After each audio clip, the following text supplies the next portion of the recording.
네, 혼란스러운 중동 상황은 국제부 한여혜 기자와 조금 더 자세히 짚어보겠습니다. 자, 한 기자, 이번에 이란이 튀르키예한테까지 미사일을 쐈다고 합니다. 이거 도대체 왜 쏜 겁니까? 네, 이란에서 발사된 미사일이 튀르키예 상공에서 격추된 건데요. 인명피해는 없었지만 일대에는 곧장 긴장감이 감돌았습니다. Bu sabahki olayda olduğu gibi NATO müttefiklerimizle yakın istişare içinde her türlü önlemi alıyoruz. 이렇게 튀르키예에 미사일을 쏜 것도 의아한데 이러면 일이 커지는 거 아닙니까? 네, 그렇습니다. 튀르키예는 북대서양 조약기구, 나토 가입국이기 때문인데요. 이란은 그동안 주변 중동 국가의 미군 기지를 공격하면서도 나토 가입국인 튀르키예에 대해서는 군사행동을 하지 않고 있었는데 이번 미사일 공격으로 전쟁 양상이 바뀔 수 있다는 우려가 나오게 된 겁니다. 다만 일각에서는 키프로스의 영국군 기지를 향하던 미사일이 궤도를 이탈했을 수 있다는 분석도 제기됩니다. 자, 이렇게 되면 확전이 우려되는 상황인데 마침 이란과 미국의 협상설도 나왔는데 이란이 강하게 부인했잖아요. 전쟁이 좀 금방 끝날 수 있을까요? 네, 사실 이란 정보당국이 미국 중앙정보국 CIA에 물밑 접촉을 해왔다는 보도가 나왔었죠. 당장 이란은 이를 부인하고 나섰지만 시장은 이란이 전쟁 종식 합의에 열려 있다는 신호로 받아들인 것 같습니다.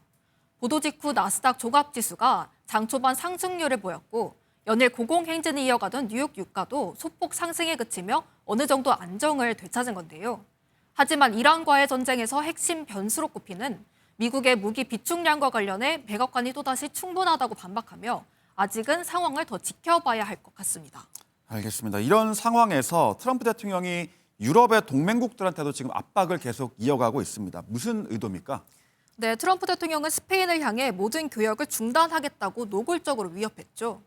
키어 스타머 영국 총리를 향해서도 처칠 전 총리와 비교하며 불만을 드러내기도 했습니다. 모두 이란 공습을 위해 자국 내 미군 기지 사용을 허용하지 않았다는 이유인데요.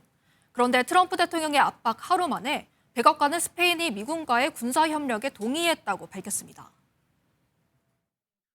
It's my understanding over the past several hours they've agreed to cooperate with the U.S. military. 하지만 스페인은 즉각 사실이 아니라고 반박하며 당분간 동맹국 간 갈등은 이어질 것으로 보입니다. 네, 이런 상황에서 이란은 하메네이 최고 지도자 장례를 원래 오늘 치르려고 했는데 연기됐다고 하더라고요. 못 치르는 특별한 이유가 있습니까? 네, 하메네이 장례식이 열리기 불과 몇 시간 전 갑자기 취소되는데요.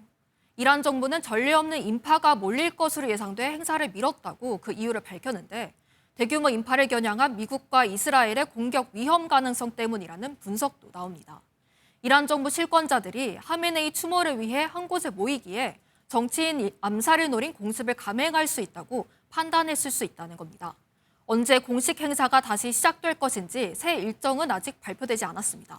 참 상황이 혼란스럽네요. 마지막으로 중동 지역에 머물고 있는 우리 국민들의 안전은 어떤지도 궁금합니다.